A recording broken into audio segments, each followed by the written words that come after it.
चलिए सीधा रुख करते हैं चंडीगढ़ का, जहां पर इनेलो विधायक अभय चौटाला प्रेस कॉन्फ्रेंस कर रहे हैं। सरकार के खाते में छोड़ा था। इन्होंने 3 लाख करोड़ रुपया कर्ज ले लिया। इस 8 साल में वो कर्जा इतनी स्पीड से बढ़ा कि आज 3 लाख करोड़ हो गया। मुख्यमंत्री को ये स्टेटमेंट देने की बजाय कि मैंने प्रदेश को भ्रष्टाचार के मामले में बहुत सराहनीय कदम उठाए हैं, ये कहना चाहिए मुख्यमंत्री को कि मैंने इस प्रदेश के विकास की बजाय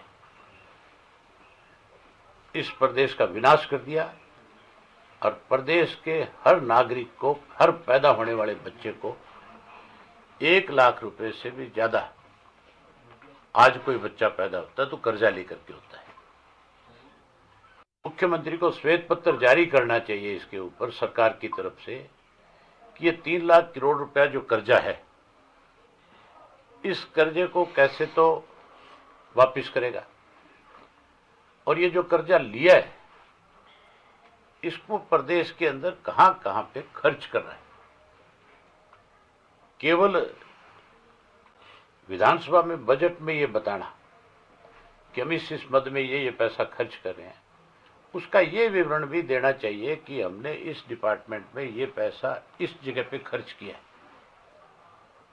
चाहे वो एग्रीकल्चर पे है, चाहे इरिगेशन पे है, चाहे पीडब्ल्यूडी पे है, चाहे कोई आपके पब्लिक हेल्थ के ऊपर है। किसी भी डिपार्टमेंट में कोई पैसा हेल्थ में है, कहीं खर्च कर रहे हो, उसका ये बताना चाहिए कि हमने ये पैसा इन कामों के ऊपर खर्च किया, ये नई बिल्डिंगें बनाई है, ये नई अपॉइंटमेंट्स दी है, ये हमने नए कोई कॉलेज बनाए हैं या नया कोई स्टाफ भर्ती करा है। कहाँ पैसा खर्च हुआ ये नहीं बता रहे, क्योंकि पैसा तो केवल कागजों में खर्च किया गया है। अमृत योजना के तहत केंद्र की सरकार की तरफ से मेरे ख्याल 2500 करोड़ से ज्यादा रुपया आया है। वो पैसा कहां खर्च किया वो भी बताना चाहिए।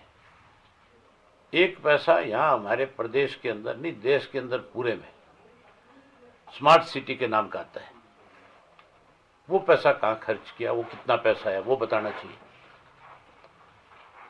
और ये भी बताना चाहिए मुख्यमंत्री को कि किस किस डिपार्टमेंट में नौकरियां निकाली और कितनी नौकरी दे पाया, उनमें से कितनी कोर्ट में चैलेंज हुई, कितनी कोर्ट में स्टे हुई, कितनी पे आज भी तलवार लटक रही है।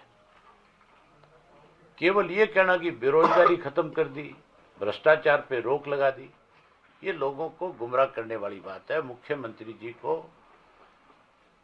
अपना खुद का ध्यान रखे ना रखे, लेकिन मुख्यमंत्री की पद की जो गरिमा है उसका जरूर ध्यान रखना चाहिए कि आप किस पद पे बैठे हो और कहां बैठ करके आप क्या बात कर रहे हो, ये बहुत जरूरी है। जहां तक ये जो 3 साल गुजरे हैं इनके, इन 3 साल में प्रदेश के अंदर भ्रष्टाचार बहुत चरम सीमा पे बढ़ा है। यहां तक कि ठेकेदार जो है, जिन्होंने धरने दिए, ठेकेदारों ने चीफ मिनिस्टर की मीटिंग के अंदर पीडब्ल्यूडी बीएनआर के ठेकेदारों ने ये क्वेश्चन किया मुख्यमंत्री को कि आप तो कहते हो कि काम में ढिलाई क्यों है और हमारे से पहले कमीशन मांगा जाता है कि इतने % कमीशन दोगे तो आगे आपको काम अलॉट होगा, आपको आगे काम करने दिया जाएगा। भ्रष्टाचार तो हर डिपार्टमेंट में, कोई डिपार्टमेंट ऐसा नहीं है जिस डिपार्टमेंट में भ्रष्टाचार जो है चरम सीमा पे ना पहुंचा। नौकरियों के नाम पे जहां पर्ची, ये आप कहते थे कि हमने पर्ची खर्ची बंद कर दी, मतलब लाखों में नहीं करोड़ों के अंदर पब्लिक सर्विस कमीशन के ऑफिस में पैसा पकड़ा जाता है। जो इसके लिए जिम्मेवार व्यक्ति है उनके खिलाफ कार्रवाई करने की बजाय लीपापोती करके कहीं उस चीज को खत्म करने का प्रयास किया जाता है।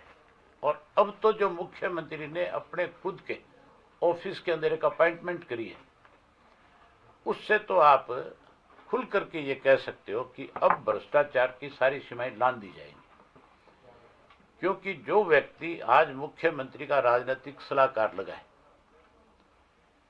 वो पहले आपके हरियाणा सर्विस सिलेक्शन कमीशन का मेंबर तो चेयरमैन था,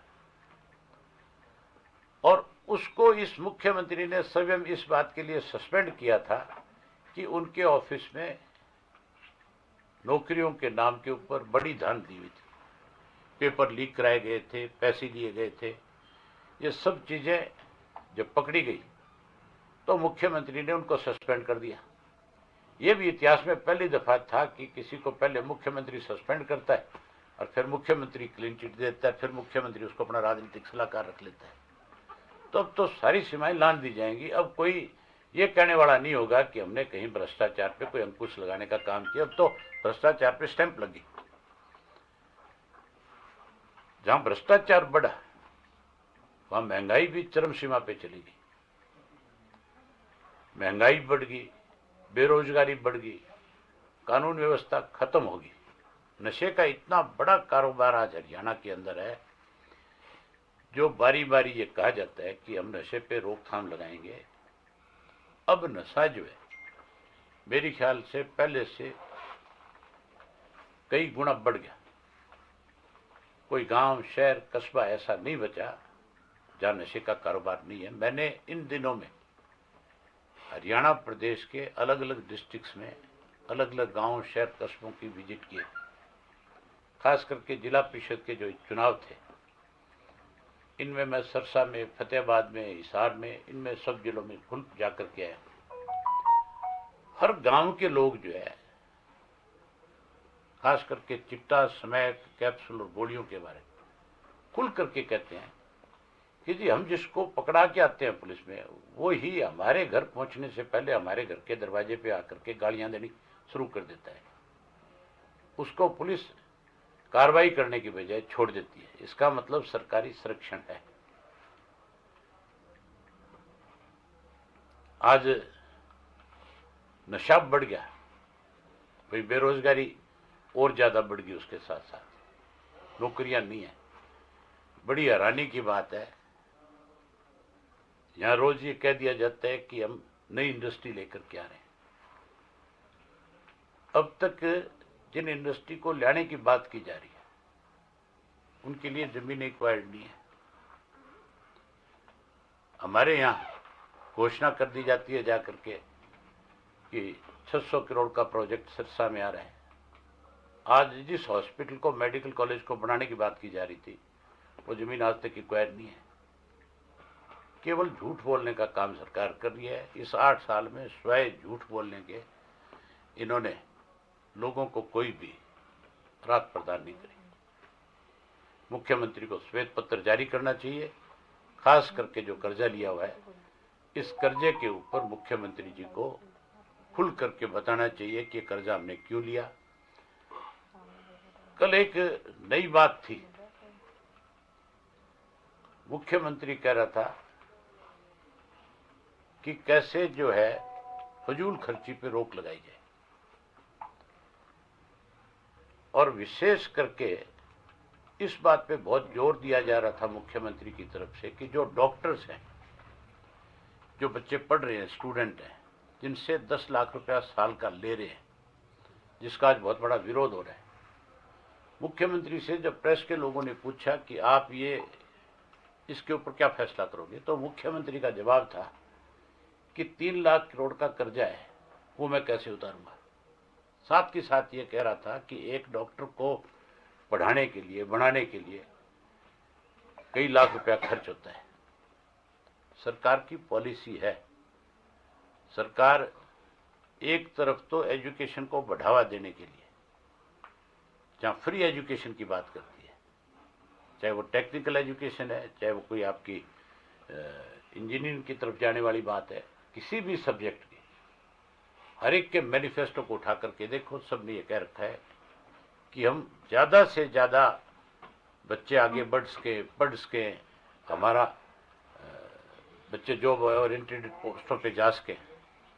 इसके लिए सरकार मदद करती है। यहाँ मदद करने की बजाय सरकार जो है उनको मजबूर कर रही है उस पढ़ाई को छोड़ने के लिए। गरीब आदमी जो है, जिसकी सालाना इनकम 2 लाख से कम है, वो 10 लाख रुपया कहाँ से दे देगा?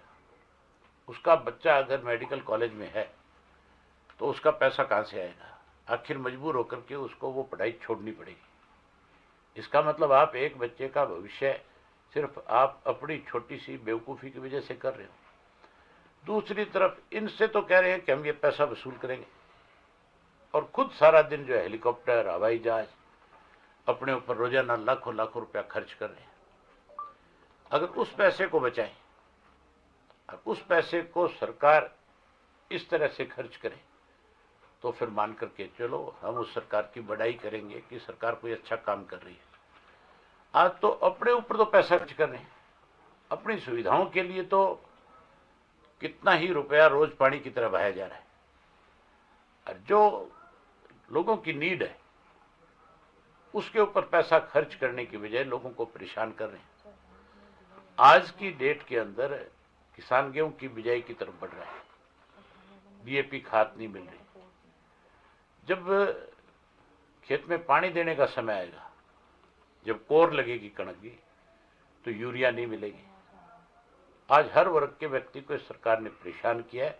इसके लिए मुख्यमंत्री को प्रदेश के लोगों से माफी मांगनी चाहिए कि मैंने इस 8 वर्ष में इस प्रदेश का नुकसान किया है, उसके लिए मुझे माफी दो। सर, जो ये एमबीबीएस बॉन्ड को लेकर के आपने अपनी बात तो अलग ही रखी कि छात्रों से इस तरीके से पैसा लिया जा रहा है, क्या मानना है, क्या सॉल्यूशन सरकार के तौर पर आप कहेंगे कि होना चाहिए इसको लेकर? सरकार को तो जो बच्चे कोई मेडिकल कॉलेज में पढ़ रहे हैं, आज हमारे यहाँ सबसे ज्यादा बड़ी कमी डॉक्टरों की है। हम मेडिकल कॉलेज खोलने की बात कर रहे हैं, लेकिन डॉक्टर है ही नहीं। डॉक्टर तो ऑलरेडी जो इंसेंटिव जो आज की डेट में जो हॉस्पिटल्स हैं, जो चल रहे हैं हॉस्पिटल, उनमें भी डॉक्टरों की कमी है। तो अगर डॉक्टर नए नहीं बनेंगे तो फिर अगर हम अच्छी पॉलिसी नहीं बनाएंगे कोई, जिससे वो डॉक्टर हमारे हरियाणा में ही रह करके यहीं पढ़ाई करे, यहीं पे वो अपनी जॉब करे, उसके लिए कोई एक अच्छी पॉलिसी बनानी चाहिए सरकार को। तो पॉलिसी बनाने की बजाय उस बच्चे को मजबूर कर रहे हैं पहले तो पढ़ाई छोड़ने के लिए कि वो आगे पढ़ ही ना पाए। अगर वो पढ़ लेगा तो फिर मान करके चलो वो इस प्रदेश के अंदर जॉब नहीं करेगा, वो छोड़ के चला जाएगा।